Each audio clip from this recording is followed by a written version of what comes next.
नमस्कार, आप सभी का एक बार फिर से स्वागत है आपके अपने चैनल वॉइस ऑफ काशी में। भारत में छठ सूर्योपासना के लिए प्रसिद्ध पर्व है। मूलतः सूर्य षष्ठी व्रत होने के कारण इसे छठ कहा गया है। यह पर्व वर्ष में 2 बार मनाया जाता है। पहली बार चैत्र में और दूसरी बार कार्तिक में। चैत्र शुक्ल पक्ष षष्ठी पर मनाए जाने वाले छठ पर्व को चैती छठ व कार्तिक शुक्ल पक्ष षष्ठी को मनाए जाने वाले पर्व को कार्तिकी छठ कहा जाता है। पारिवारिक सुख, समृद्धि तथा मनोवांछित फल प्राप्ति के लिए यह पर्व मनाया जाता है। स्त्री और पुरुष समान रूप से इस पर्व को मनाते हैं। छठ व्रत के संबंध में अनेक कथाएं प्रचलित हैं। उनमें से एक कथा के अनुसार जब पांडव अपना सारा राजपाट जुए में हार गए, तब श्री कृष्ण द्वारा बताए जाने पर द्रौपदी ने छठ व्रत रखा। तब उनकी मनोकामनाएं पूरी हुईं और पांडवों को उनका राजपाट वापस मिला। लोक परंपरा के अनुसार सूर्यदेव और छठी मैया का संबंध भाई बहन के जैसा है, या हम कहें भाई बहन का ही है। सूर्योपासना का यह अनुपम लोक पर्व मुख्य रूप से बिहार, झारखंड, पश्चिम बंगाल, पूर्वी उत्तर प्रदेश और नेपाल के कई क्षेत्रों में मनाया जाता है। कहा जाता है यह पर्व मैथिल, मगध और भोजपुरी लोगों का सबसे बड़ा पर्व है। यह उनकी संस्कृति है। छठ पर्व बिहार में बड़े धूमधाम से मनाया जाता है और ये बिहार की संस्कृति बन चुका है। धीरे धीरे यह त्यौहार भारतीयों के साथ साथ विश्व भर में प्रचलित हो गया है। त्यौहार के अनुष्ठान कठोर हैं और 4 दिनों की अवधि में मनाए जाते हैं। इनमें पवित्र स्नान, उपवास और पीने के पानी से दूर रहना, लंबे समय तक पानी में खड़ा होना और प्रसाद और अर्घ्य देना शामिल है। इस पर्व के मुख्य उपासक आमतौर पर महिलाएं होती हैं। हालांकि बड़ी संख्या में पुरुष भी इस उत्सव का पालन करते हैं, क्योंकि छठ लिंग विशिष्ट का त्यौहार नहीं है। छठ महापर्व के व्रत को स्त्री, पुरुष, बूढ़े, जवान सभी लोग करते हैं। इस पूजा में नदी, तालाब जैसे जगह होना अनिवार्य है। यही कारण है कि छठ पूजा के लिए सामान्यतः नदी, तालाब की साफ सफाई की जाती है और नदी, तालाब को सजाया जाता है। प्राकृतिक सौंदर्य में गंगा मैया या नदी, तालाब मुख्य स्थान हैं। यह पर्व 4 दिनों का होता है। भैया दूज के तीसरे दिन से यह आरंभ होता है। पहले दिन सेंधा नमक, घी से बना हुआ अरवा चावल और कद्दू की सब्जी प्रसाद के रूप में ली जाती है। अगले दिन से उपवास आरंभ हो जाता है। व्रती दिन भर अन्न जल त्याग कर शाम करीब 7 बजे से खीर बनाकर पूजा करने के उपरांत प्रसाद ग्रहण करते हैं, जिसे खरना कहते हैं। तीसरे दिन डूबते सूर्य को अर्घ्य यानी दूध अर्पण करते हैं। अंतिम दिन उगते सूर्य को अर्घ्य चढ़ाते हैं। पूजा में पवित्रता का विशेष ध्यान रखा जाता है। लहसुन, प्याज वर्जित होता है। जिन घरों में यह पूजा होती है वहाँ भक्ति गीत गाए जाते हैं। अंत में लोगों को पूजा का प्रसाद दिया जाता है।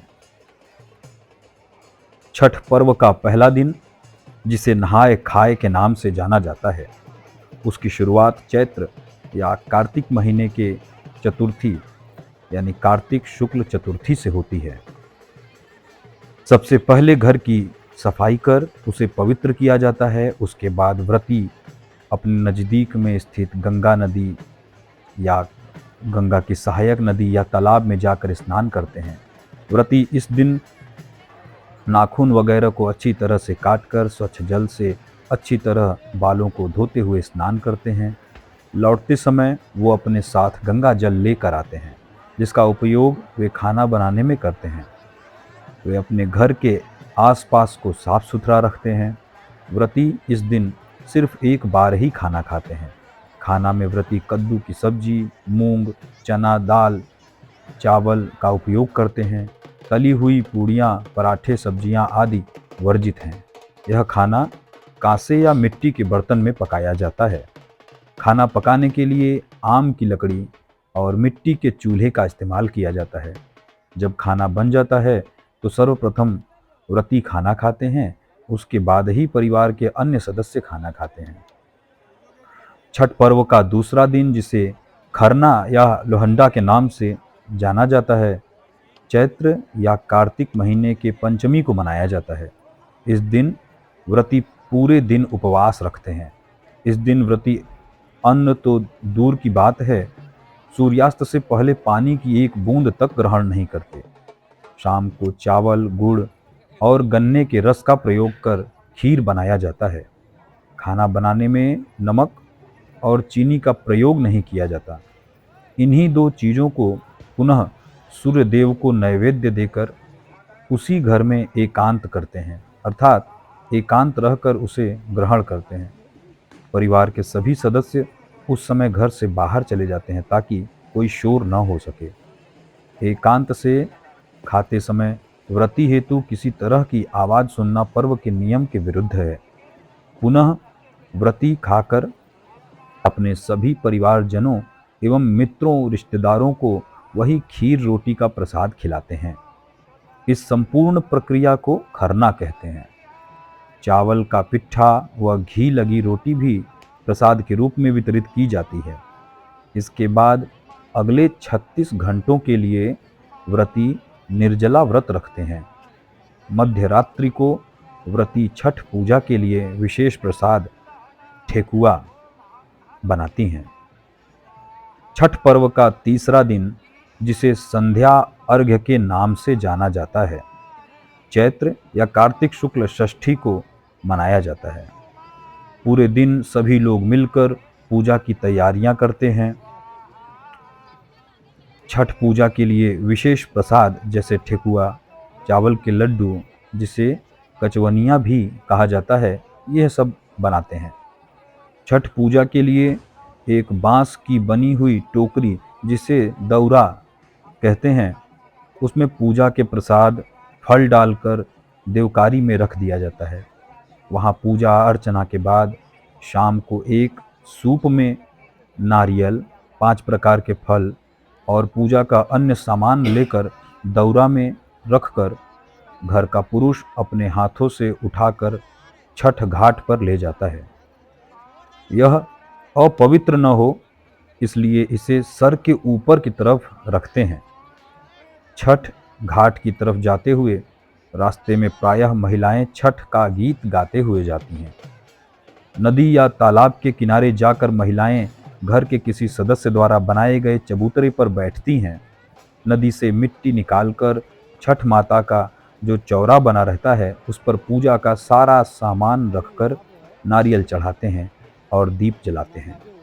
सूर्यास्त से कुछ समय पहले सूर्यदेव की पूजा का सारा सामान लेकर घुटने भर पानी में जाकर खड़े हो जाते हैं और डूबते हुए सूर्य देव को अर्घ्य देकर 5 बार परिक्रमा करते हैं। सामग्रियों में व्रतियों द्वारा स्वनिर्मित गेहूं के आटे से निर्मित ठेकुआ सम्मिलित होते हैं। यह ठेकुआ इसलिए कहलाता है क्योंकि इसे काठ के एक विशेष प्रकार के डिजाइनदार फर्म पर आटे की लुगदी को ठोक कर बनाया जाता है।